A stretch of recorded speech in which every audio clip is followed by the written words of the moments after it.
الحمد لله رب العالمين، والصلاة والسلام على خاتم الأنبياء والمرسلين وعلى آله وصحبه أجمعين.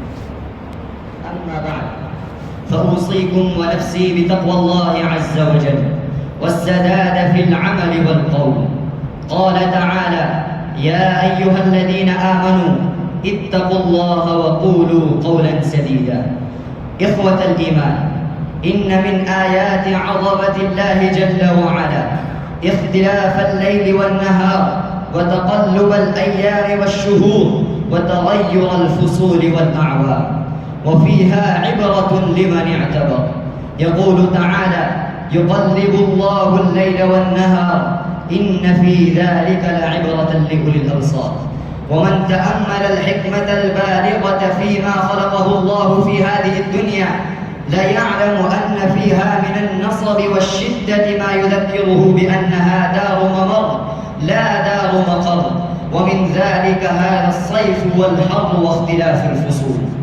عباد الله، نحن نعايش فصل الصيف حيث الحر اللاهب والشمس الحارقة، والحر ابتلاء من الله لعباده، إلا أن المؤمن لا يمر عليه زمان دون تفكر ولا ساعة دون تذكر، إذ قال تعالى: وهو الذي جعل الليل والنهار خلفة لمن أراد أن يذكر أو أراد شكورا.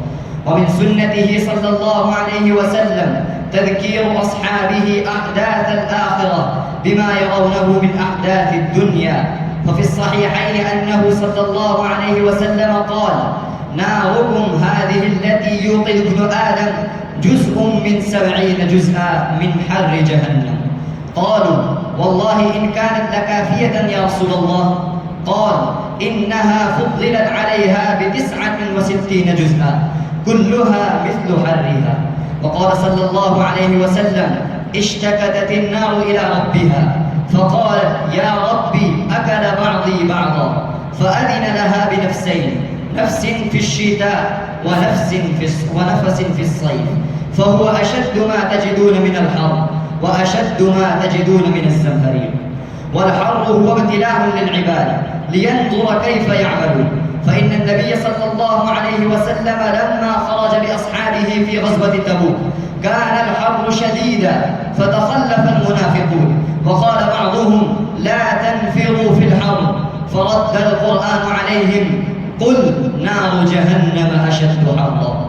فعلى المؤمن المطيع بربه أن يطيعه في الحر إلى الجمع والجماعات وطاعات ربه في الصيام والصلوات وتوزيع ما بقي الناس من شدة الحر من الحوائج والضرورات.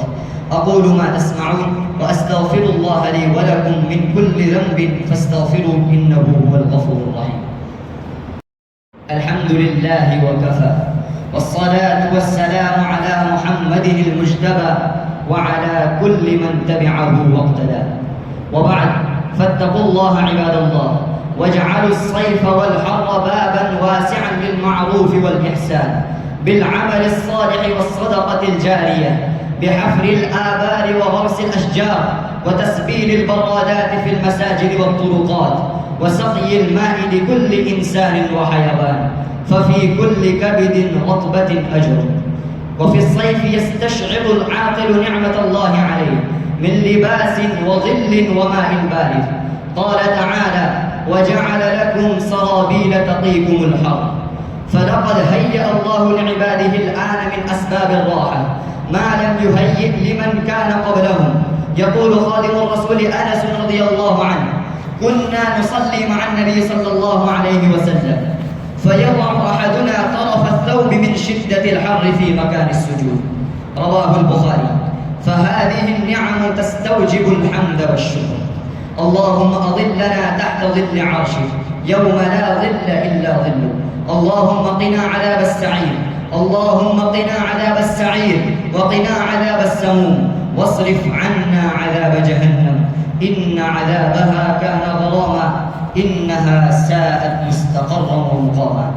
هذا وصلوا وسلموا على خير الأخيار محمد الرسول المختار، وقد أمرتم بذلك من رب الأبرار.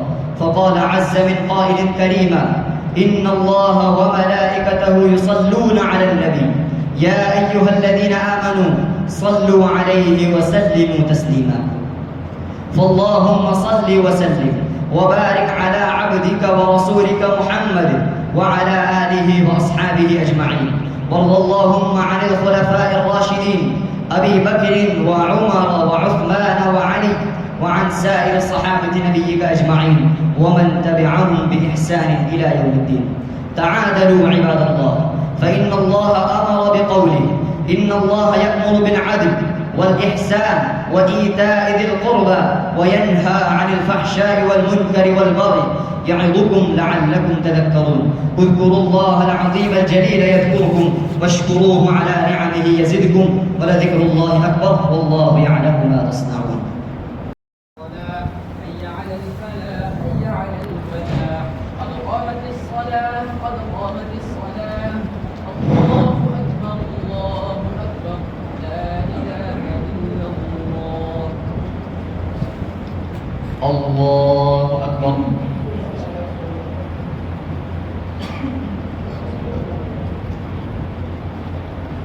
الحمد لله رب العالمين الرحمن الرحيم مالك يوم الدين. إياك نعبد وإياك نستعين. اهدنا الصراط المستقيم صراط الذين أنعمت عليهم غير المغضوب عليهم ولا الضالين.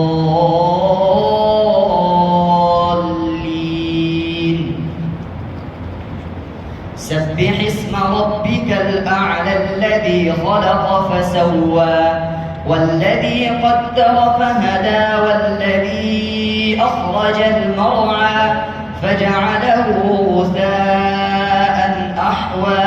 سنقرئك فلا تنسى إلا ما شاء الله إنه يعلم الجهر وما يخفى ونيسرك لليسرى فذكر إن نفعت الذكرى.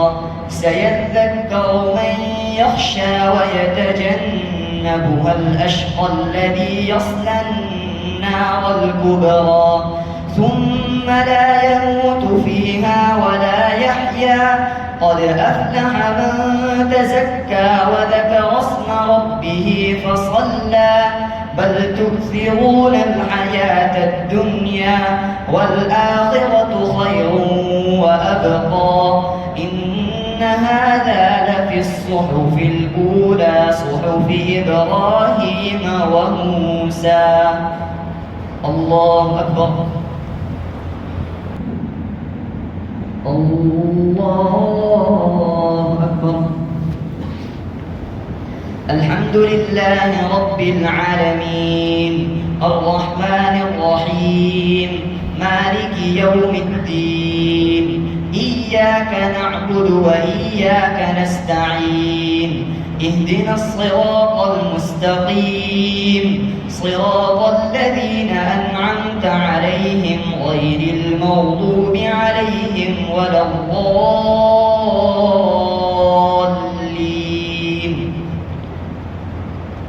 هل أتاك حديث الغاشية وجوه يومئذ خاشعة عاملة ناصبة تصلى نارا حامية تسقى من عين آنية ليس لهم طعام إلا من ضريع لا يسمن ولا يغني من جوع.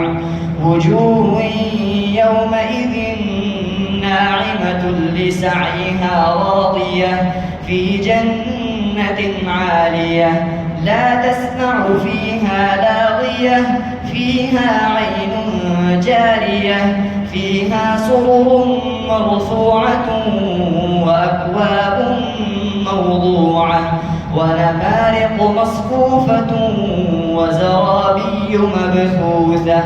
أفلا ينظرون إلى الإبل كيف خلقت وإلى السماء كيف رفعت وإلى الجبال كيف نصبت وإلى الأرض كيف سطحت فذكر إنما أنت مذكر لست عليهم بمسيطر إلا من تولى وكفر فيعذبه الله العذاب الأكبر إن إلينا إيابهم ثم إن علينا حسابهم.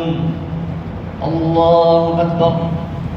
السلام عليكم ورحمة الله. السلام عليكم ورحمة الله.